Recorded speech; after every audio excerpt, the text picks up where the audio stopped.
श्री कृष्ण की नगरी द्वारका महाभारत युद्ध के 36 वर्ष पश्चात समुद्र में डूब जाती है। द्वारका के समुद्र में डूबने से पूर्व श्री कृष्ण सहित सारे यदुवंशी भी मारे जाते हैं। समस्त यदुवंशियों के मारे जाने और द्वारका के समुद्र में विलीन होने के पीछे मुख्य रूप से दो घटनाएं जिम्मेदार हैं। एक, माता गांधारी द्वारा श्री कृष्ण को दिया गया श्राप, और दूसरा, ऋषियों द्वारा श्री कृष्ण पुत्र सांब को दिया गया श्राप। आइए इस घटना को विस्तार से जानते हैं। महाभारत युद्ध की समाप्ति के बाद जब युधिष्ठिर का राजतिलक हो रहा था, तब कौरवों की माता गांधारी ने महाभारत युद्ध के लिए श्री कृष्ण को दोषी ठहराते हुए श्राप दिया कि जिस प्रकार कौरवों के वंश का नाश हुआ है, ठीक उसी प्रकार यदुवंश का भी नाश होगा। महाभारत युद्ध के बाद जब 36वां वर्ष आरंभ हुआ तो तरह तरह के अपशकुन होने लगे। एक दिन महर्षि विश्वामित्र, कण्व, देवऋषि नारद आदि द्वारका गए। वहां यादव कुल के कुछ नवयुवकों ने उनके साथ परिहास करने का सोचा। वे श्री कृष्ण के पुत्र सांब को स्त्री वेश में ऋषियों के पास ले गए और कहा कि ये स्त्री गर्भवती है, इसके गर्भ से क्या उत्पन्न होगा।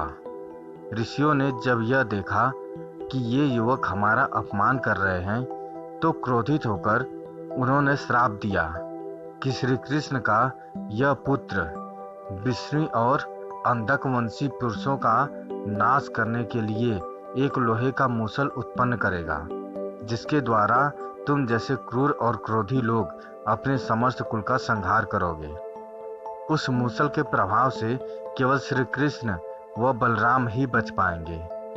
श्री कृष्ण को जब यह बात पता चली तो उन्होंने कहा कि ये बात अवश्य सत्य होगी।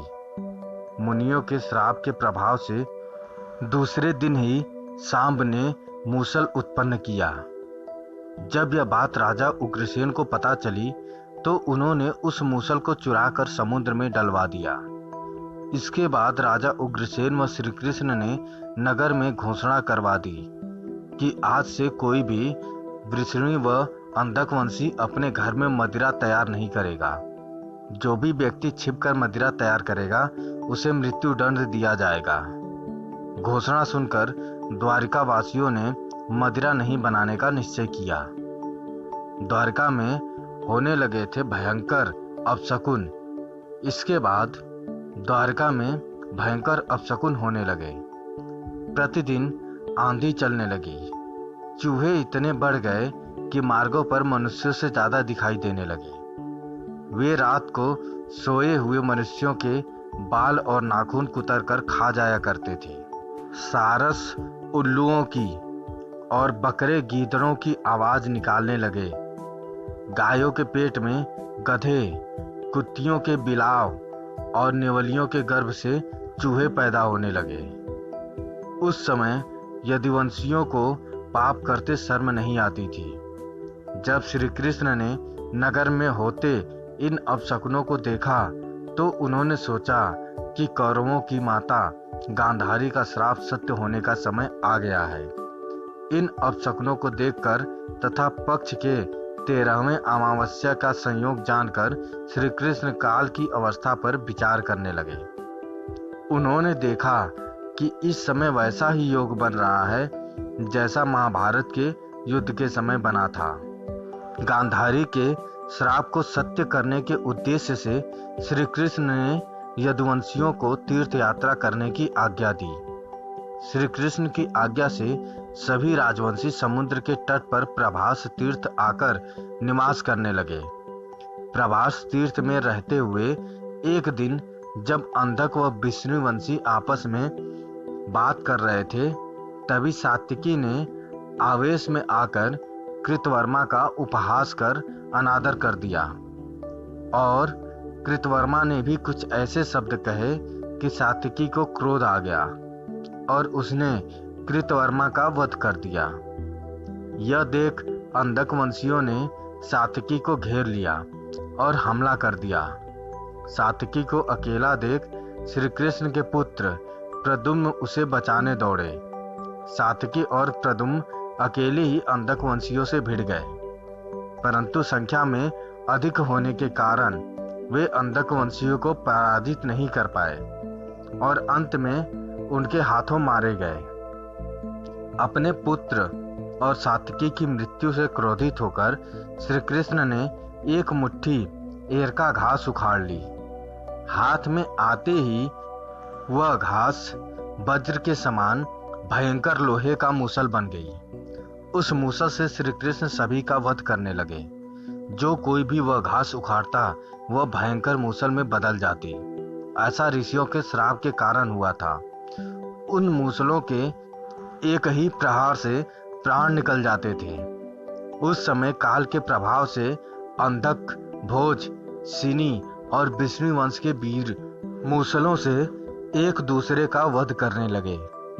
यदुवंशी भी आपस में लड़ते हुए मरने लगे। श्री कृष्ण के देखते ही देखते सांब, चारुदेश्र, अनिरुद्ध और गद की मृत्यु हो गई। फिर तो श्री कृष्ण और भी क्रोधित हो गए और उन्होंने शेष बचे सभी वीरों का संहार कर डाला। अंत में केवल दारुक श्री कृष्ण के सारथी ही शेष बचे थे। श्री कृष्ण ने दारुक से कहा कि तुम तुरंत हस्तिनापुर जाओ और अर्जुन को पूरी घटना बताकर द्वारका ले आओ। दारुक ने ऐसा ही किया। इसके बाद श्री कृष्ण बलराम को उसी स्थान पर रहने का कहकर द्वारका लौट आए। द्वारका आकर श्री कृष्ण ने पूरी घटना अपने पिता वासुदेव जी को बता दी। यदुवंशियों के संहार की बात जानकर उन्हें भी बहुत दुख हुआ। श्री कृष्ण ने वासुदेव जी से कहा कि आप अर्जुन के आने तक स्त्रियों की रक्षा करें। इस समय बलराम जी वन में मेरी प्रतीक्षा कर रहे हैं। मैं उनसे मिलने जा रहा हूँ। जब श्री कृष्ण ने नगर में स्त्रियों का विलाप सुना तो उन्हें सांत्वना देते हुए कहा कि शीघ्र ही अर्जुन द्वारका आने वाले हैं। वे ही तुम्हारी रक्षा करेंगे। ये कहकर श्री कृष्ण बलराम से मिलने चल पड़े। वन में जाकर श्री कृष्ण ने देखा कि बलराम जी समाधि में लीन हैं। देखते ही देखते उनके मुख से सफेद रंग का बहुत बड़ा सांप निकला और समुद्र की ओर चला गया। उस सांप के हजारों मस्तक थे। समुद्र ने स्वयं प्रकट होकर भगवान शेषनाग का स्वागत किया। बलराम जी द्वारा देह त्यागने के बाद श्री कृष्ण उस सूने वन में विचार करते हुए घूमने लगे। घूमते घूमते वे एक स्थान पर बैठ गए और गांधारी द्वारा दिए गए श्राप के बारे में विचार करने लगे। देह त्यागने की इच्छा से श्री कृष्ण ने अपनी इंद्रियों को संयमित किया और महायोग की अवस्था में पृथ्वी पर लेट गए। जिस समय भगवान श्री कृष्ण समाधि में लीन थे, उसी समय जरा नाम का एक शिकारी हिरणों का शिकार करने के उद्देश्य से वहां आ गया। उसने हिरण समझकर दूर से ही श्री कृष्ण पर मार चला दिया। मार चलाने के बाद जब वह अपना शिकार पकड़ने के लिए आगे बढ़ा तो योग में स्थित भगवान श्री कृष्ण को देखकर उसे अपनी भूल पर पश्चाताप हुआ। तब श्री कृष्ण ने उसे आश्वासन दिया और अपने परम धाम चले गए। अंतरिक्ष में पहुंचने पर इंद्र, अश्विनी कुमार, रुद्र, आदित्य, वसु, मुनि आदि सभी ने भगवान का स्वागत किया। इधर दारुक ने हस्तिनापुर जाकर यदुवंशियों के संहार की पूरी घटना पांडवों को बता दी। यह सुनकर पांडवों को बहुत शोक हुआ। अर्जुन तुरंत ही अपने मामा वासुदेव से मिलने के लिए द्वारका चल दिए। अर्जुन जब द्वारका पहुंचे तो वहां का दृश्य देखकर उन्हें बहुत शोक हुआ। श्री कृष्ण की रानियां उन्हें देखकर रोने लगी। उन्हें रोता देखकर अर्जुन भी रोने लगे और श्री कृष्ण को याद करने लगे। इसके बाद अर्जुन वासुदेव जी से मिले। अर्जुन को देखकर वासुदेव जी बिलख बिलख कर रोने लगे। वासुदेव जी ने अर्जुन को श्री कृष्ण का संदेश सुनाते हुए कहा कि द्वारिका शीघ्र ही समुद्र में डूबने वाली है, अतः तुम सभी नगरवासियों को अपने साथ ले जाओ। वासुदेव जी की बात सुनकर अर्जुन ने दारुक से सभी मंत्रियों को बुलाने के लिए कहा। मंत्रियों के आते ही अर्जुन ने कहा कि मैं सभी नगरवासियों को यहाँ से इंद्रप्रस्थ ले जाऊंगा, क्योंकि शीघ्र ही इस नगर को समुद्र डुबा देगा। अर्जुन ने मंत्रियों से कहा कि आज से 7वें दिन सभी लोग इंद्रप्रस्थ के लिए प्रस्थान करेंगे, इसलिए आप शीघ्र ही इसके लिए तैयारियां शुरू कर दें। सभी मंत्री तुरंत अर्जुन की आज्ञा का पालन करने में जुट गए। अर्जुन ने वह रात श्री कृष्ण के महल में ही बिताई। अगली सुबह श्री कृष्ण के पिता वासुदेव जी ने प्राण त्याग दिए। अर्जुन ने विधि विधान से उनका अंतिम संस्कार किया। वासुदेव जी की पत्नी देवकी, भद्रा, रोहिणी व मदिरा भी चिता पर बैठकर सती हो गई। इसके बाद अर्जुन ने प्रभास तीर्थ में मारे गए समस्त यदुवंशियों का भी अंतिम संस्कार किया। 7वें दिन अर्जुन श्री कृष्ण के परिजनों तथा सभी नगरवासियों को साथ लेकर इंद्रप्रस्थ की ओर चल दिए। उन सभी के जाते ही द्वारिका नगरी समुद्र में डूब गई। ये दृश्य देखकर सभी को बड़ा आश्चर्य हुआ। दोस्तों, द्वारिका नगरी की डूबने की यह कथा आपको कैसी लगी, हमें कमेंट करके जरूर बताएं। अगर अच्छी लगी तो शेयर करें, सब्सक्राइब करें और लाइक करें। धन्यवाद।